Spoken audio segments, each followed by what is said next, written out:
नमस्कार, आप देख रहे हैं भारत अपडेट और मैं हूं आपके साथ जैनिश मसीह। बुलेटिन की शुरुआत करेंगे, लेकिन सबसे पहले आपको उत्तराखंड ले चलते हैं, जहां मॉनसून मॉक ड्रिल का आयोजन हो रहा है और उसमें सीएम धामी शामिल हैं।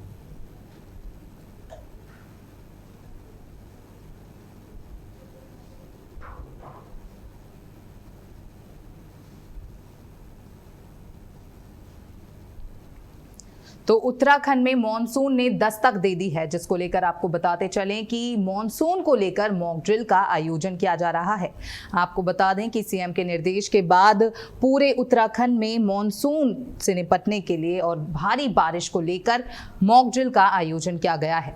वहीं आपको बताते चलें कि इस कार्यक्रम में खुद सीएम धामी ने शिरकत की है। वहीं वो मौके पर हर एक व्यवस्था का जायजा लेते नजर आ रहे हैं। आप अपनी टीवी स्क्रीन पर देख सकते हैं कैसे हर एक व्यवस्था का जायजा सीएम खुद लेते नजर आ रहे हैं।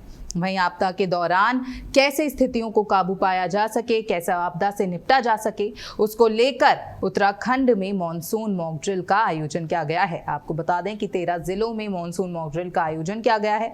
इसी कड़ी में खुद सीएम धामी देहरादून में मॉक ड्रिल आयोजन में शामिल हुए हैं। आपको बताते चलें कि उत्तराखंड में मॉनसून ने दस्तक दे दी है। वहीं अब मॉनसून मॉक ड्रिल का आयोजन भी किया जा रहा है। लोगों को मॉनसून से कैसे निपटा जाए, भारी बारिश की स्थिति में कैसे खुद को सतर्क और सेफ रखा जाए, इस बारे में भी इस मॉक ड्रिल के द्वारा जानकारी दी जाएगी। वहीं आपदा की बात करें तो आपदा के समय कैसे हालातों से लड़ना है, कैसे हालातों पर काबू पाना है, इस आयोजन के द्वारा उसके बारे में भी जानकारी दी जाएगी। तो आप तस्वीरों में देख सकते हैं। आपको बताते चलें कि उत्तराखंड में मॉनसून दस्तक दे चुका है। वहीं आईएमडी ने अगले 2 दिनों के लिए भारी बारिश की संभावना भी व्यक्त की है, जिसको लेकर येलो अलर्ट आईएमडी की ओर से जारी कर दिया गया है। वहीं अब आपको बता दें कि उत्तराखंड में मॉनसून को लेकर मॉक ड्रिल का आयोजन किया जा रहा है। वहीं लोगों को आपदा के समय किस प्रकार उससे लड़ा जाए, कैसे सतर्क रखा जाए खुद को और कैसे उससे बचा जाए, इस आयोजन के द्वारा लोगों को इन सारी चीज़ों के बारे में जानकारी दी जाएगी, ताकि वो आपदा के समय खुद को सुरक्षित रख सकें और अपनों को भी सुरक्षित रख सकें। वहीं आपको ये भी बता दें कि मॉनसून को लेकर उत्तराखंड में प्रशासन एकदम तैयार है, एकदम मुस्तैद है। वहीं जल जमाव को लेकर भी हर एक सुरक्षा व्यवस्था पुख्ता की गई है, ताकि लोगों को आवाजाही में किसी भी तरह की कोई समस्या का सामना ना करना पड़ सके। वहीं पर्वतीय इलाकों में भी एसडीआरएफ और एनडीआरएफ की टीमें तैनात हैं, ताकि आपदा से हर तरह से लड़ा जा सके और लोगों को कोई भी परेशानी का सामना ना हो सके।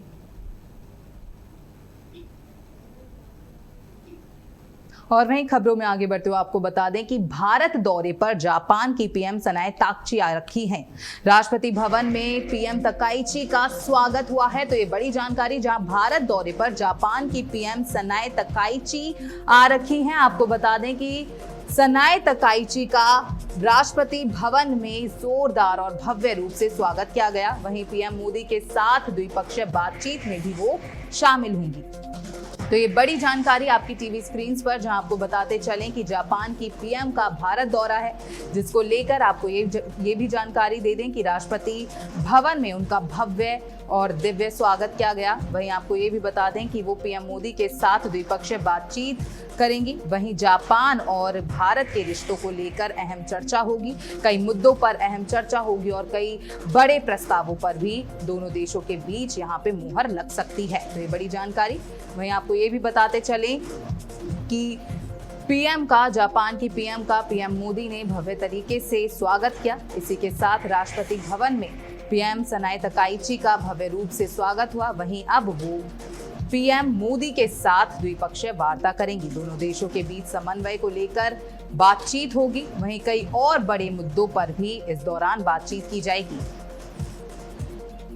आपको बता दें कि पीएम मोदी के साथ द्विपक्षीय बातचीत में सनाए तकाइची शामिल होंगी और दोनों देशों के बीच अहम चर्चा की जाएगी। तो आपको बताते चलें कि भारत दौरे पर जापान की पीएम सनाए तकाइची आ रखे हैं। वही 3 दिवसीय दौरा सनाए तकाइची का रहने वाला है, जहां राष्ट्रपति भवन में उनका भव्य रूप से स्वागत किया गया।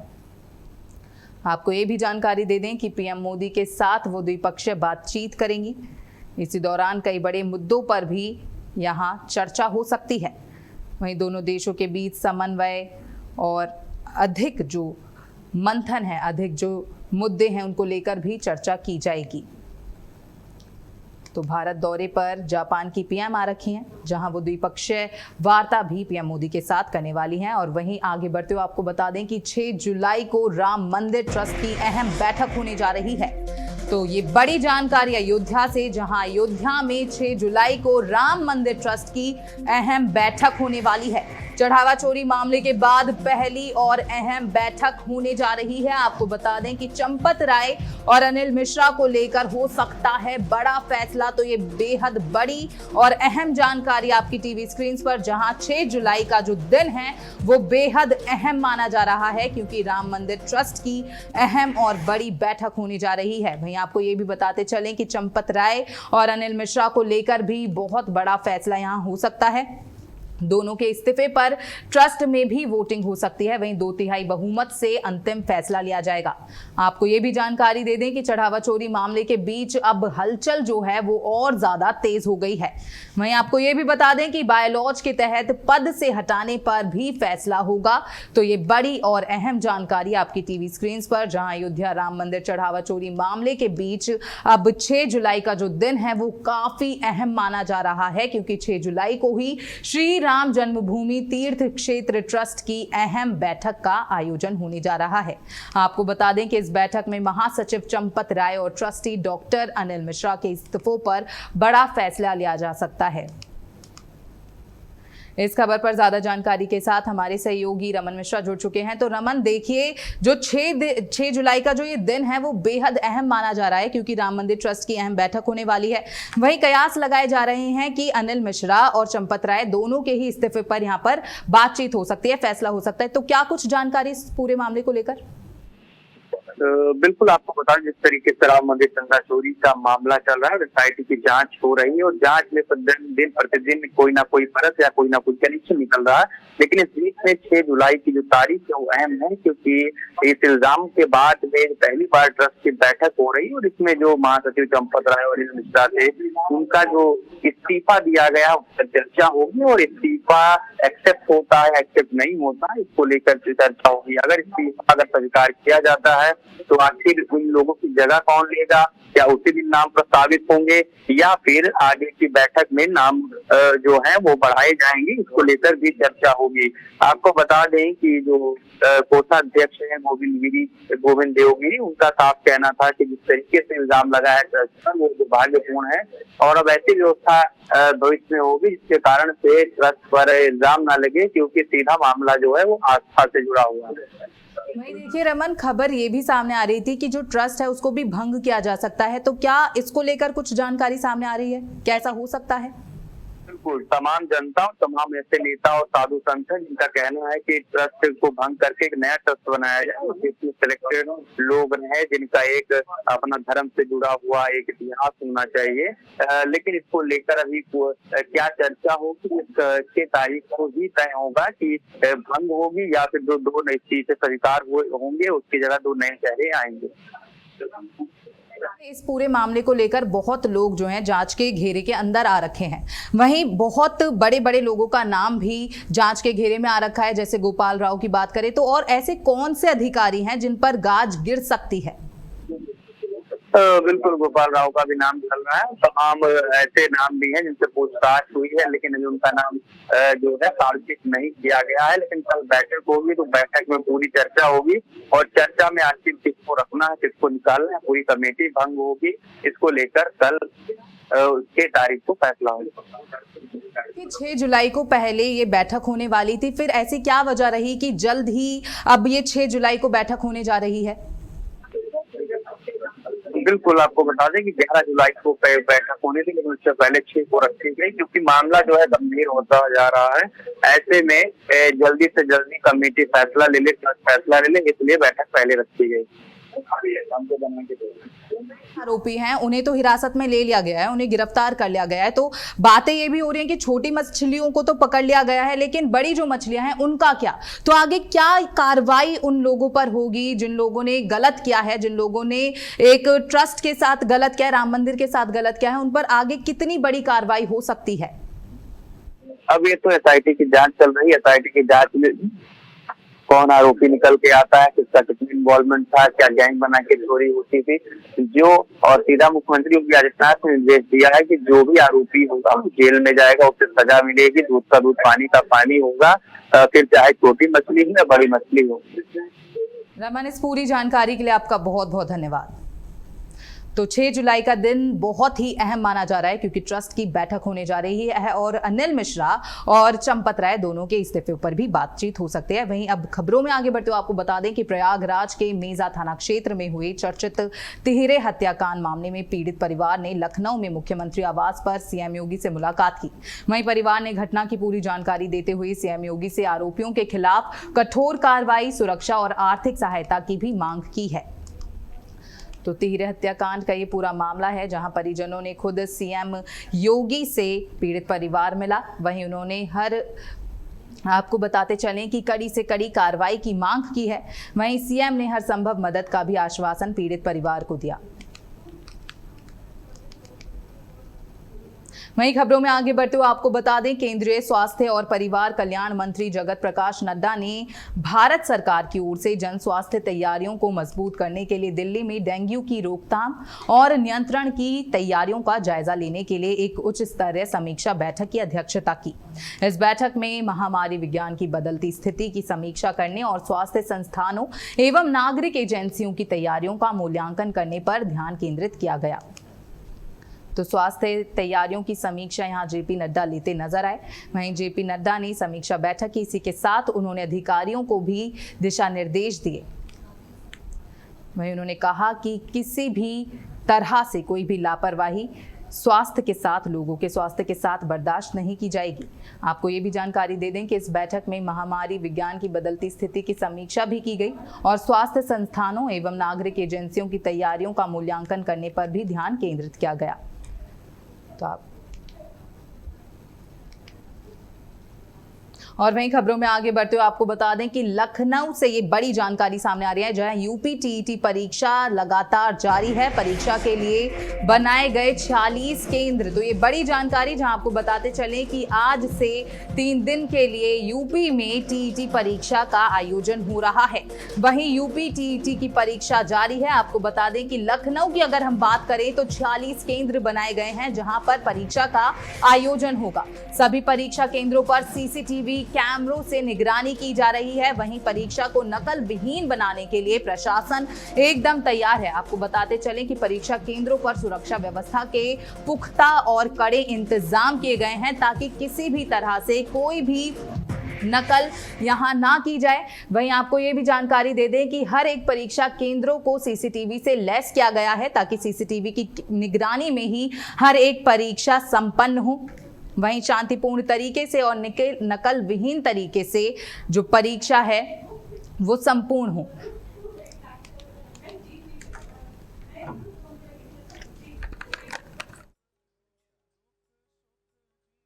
टीईटी की परीक्षा 2 जुलाई, 3 जुलाई और 4 जुलाई को होनी है। जनपद लखनऊ के 46 सेंटरों पर 3 दिनों में प्रतिदिन 2 शिफ्ट में कुल 96,454 अभ्यर्थियों की एग्जाम होनी है, जिसके लिए पुलिस व्यवस्था कर ली गई है। प्रत्येक सेंटर पर सब इंस्पेक्टर के नेतृत्व में 5 पुलिसकर्मी तैनात किए गए हैं, जिनका दायित्व होगा कि आसपास के एरिया में कानून व्यवस्था सुनिश्चित करे, पूरे परिसर की सुरक्षा व्यवस्था सुनिश्चित करे और जो टीम चेकिंग फ्रिस्किंग कर रही है उन सभी को सुपरवाइज भी करेंगे। और वहीं खबरों में आगे बढ़ते हुए आपको बता दें कि लखनऊ विकास प्राधिकरण ने अटल नगर योजना के 808 फ्लैटों का लॉटरी से आवंटन किया। इंदिरा गांधी प्रतिष्ठान के मार्स ऑडिटोरियम में हुए इस लॉटरी ड्रॉ में 4,470 आवेदकों के बीच फ्लैटों की पर्चियां निकाली गईं। साथ ही एलडीए की ओर से इस पूरी प्रक्रिया में बरती गई पारदर्शिता के लोगों ने खूब सराहना भी की है। तो आपको बताते चलें कि एलडीए की ओर से इस पूरी प्रक्रिया में जो पारदर्शिता बरती गई है, जो एलडीए ने पारदर्शिता दिखाई है, उसकी लोगों ने खूब जमकर सराहना भी की है। तो ये जानकारी जहां आपको बताते चलें कि मार्स ऑडिटोरियम में लॉटरी का आयोजन हुआ, वहीं अटल नगर योजना के 808 फ्लैटों का लॉटरी ड्रॉ हुआ। लखनऊ विकास प्राधिकरण ने अटल नगर योजना के 808 फ्लैटों का लॉटरी से आवंटन किया। वहीं इंदिरा गांधी प्रतिष्ठान के मार्स ऑडिटोरियम में हुए इस लॉटरी ड्रॉ में 4,469 आवेदकों के बीच फ्लैटों की पर्चियां निकाली गईं। साथ ही एलडीए की ओर से इस पूरी प्रक्रिया में बरती गई पारदर्शिता की लोगों ने खूब जमकर सराहना की। वहीं अगली खबर आगरा से है, जहां आगरा नगर निगम में स्वच्छ भारत मिशन के तहत वेस्ट मैनेजमेंट जागरूकता का टेंडर लेने वाली इंदौर की एक कंपनी पर भर्ती और वेतन भुगतान में गड़बड़ी के आरोप लगे हैं।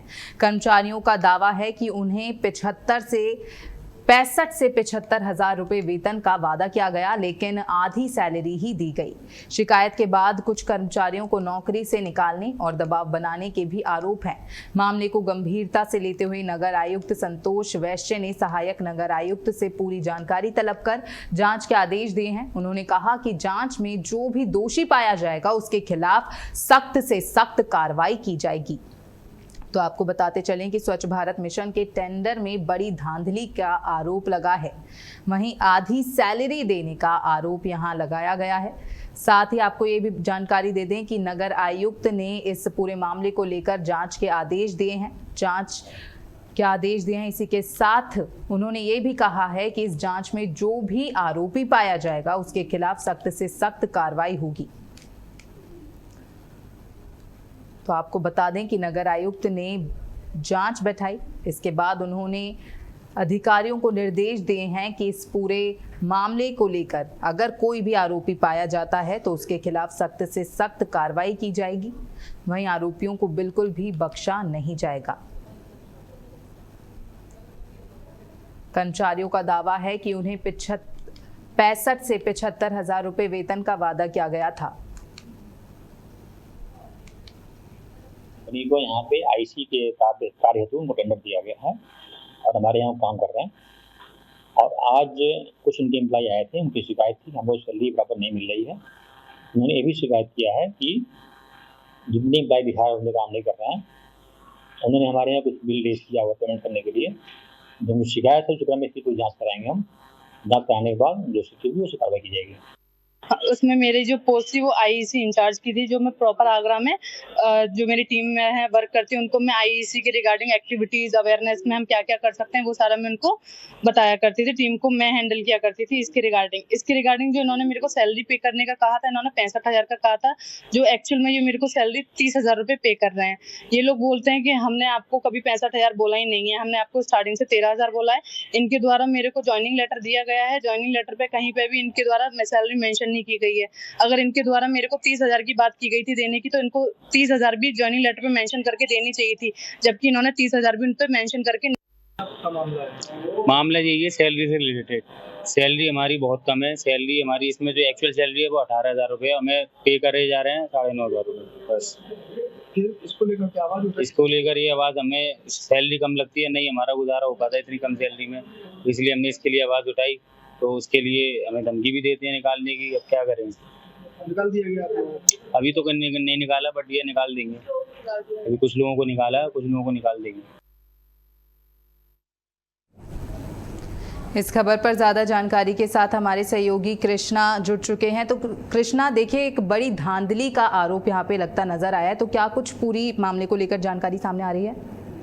बिल्कुल, मैं आपको बता दूं, स्वच्छ भारत मिशन के तहत वेस्ट मैनेजमेंट में जागरूकता फैलाने के लिए जिस कंपनी को नगर निगम ने जिम्मेदारी सौंपी थी, अब उस कंपनी पर भर्ती में अनियमितता और कर्मचारियों को आधी तनख्वाह देने जैसे तमाम आरोप लगाए जा रहे हैं। कर्मचारियों का आरोप है कि जिस तरह से जो कंपनी जो बनाई गई थी उसमें उन लोगों को जो सैलरी बताई गई थी 63,000 75,000, उस हिसाब से उन्हें 18,000 रुपये सैलरी दी जा रही है जो जमीन पर काम कर रहे हैं, उसमें से भी आधी कटौती की जा रही थी। इसको लेकर उन्होंने जो मामले की शिकायत जो डिप्टी कमिश्नर, लेबर कमिश्नर और नगर आयुक्त को इसकी शिकायत की, तो नगर आयुक्त ने इस पूरे मामले को लेकर गंभीरता से लिया है और गंभीरता से लेकर उन्होंने कहा है इस पूरे प्रकरण की सही से जांच की जाएगी और आरोप सही पाए जाते हैं तो संबंधित कंपनी और दोषी अधिकारियों के खिलाफ कार्रवाई होना बिल्कुल तय माना जा रहा है। जी कृष्णा, देखिए क्योंकि जांच भी बैठाई जा चुकी है, तो क्या जो फर्जी कंपनी है जिस पर धांधली के आरोप लगे हैं, क्या उन पर अभी तक कोई बड़ी कार्रवाई होते हुए दिख रही है?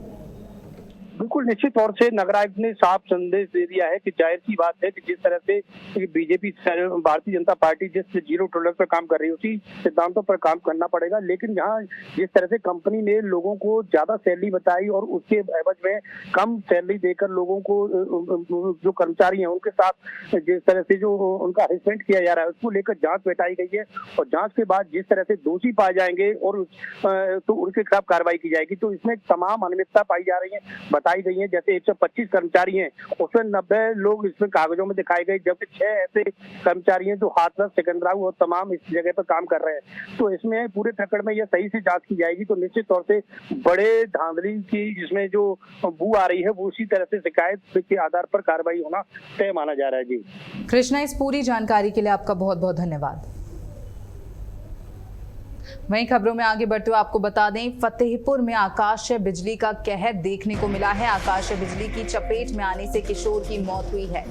फतेहपुर में आकाशीय बिजली का कहर, जहां चपेट में आने से एक किशोर की मौत हो गई, वहीं किशोर की मौत से परिजनों में हड़कंप मच गया। आपको बताते चलें कि बाग में आम तोड़ते समय ये बड़ा हादसा हुआ। बिंदकी तहसील क्षेत्र के तेंदुली गांव का ये पूरा मामला बताया जा रहा है। आकाशीय बिजली की चपेट में आने से एक किशोर की मौत हो गई। आपको बताते चलें कि बाग में किशोर आम तोड़ने गया था जिस वक्त वो इतने बड़े हादसे का शिकार हो गया। वहीं आकाशीय बिजली की चपेट में आने से किशोर की मौके पर ही दर्दनाक मौत हो गई, जिसके बाद परिजनों में कोहराम मच गया। आपको बताते चलें कि परिवारजनों का रो रो कर बुरा हाल हो रखा है। तो आपको जानकारी दे दें कि आकाशीय बिजली का कहर यहाँ देखने को मिला, जहां एक किशोर की आकाशीय बिजली की चपेट में आने से दर्दनाक मौत हो गई।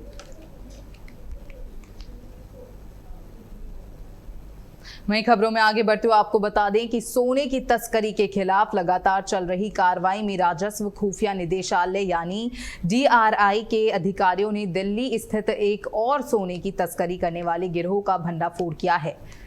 थाई मामले में इस पूरे मामले में 2 आरोपियों को भी गिरफ्तार किया गया है। ये गिरोह उत्तर पूर्वी क्षेत्र से दिल्ली तक विदेश से सोने की तस्करी में शामिल था और इसके लिए वो कई अलग अलग ट्रेनों का इस्तेमाल करता था। वहीं फिलहाल मामले में DRI की ओर से पकड़े गए व्यक्तियों के पास लगभग 2 किलोग्राम सोने की छड़ें छिपी हुई थी। तो 2 सोना तस्करों को गिरफ्तार किया गया है। बड़ी कार्रवाई पुलिस की ओर से की गई, जहां आरोपियों से भारी मात्रा में जो सोना है वो बरामद किया गया है।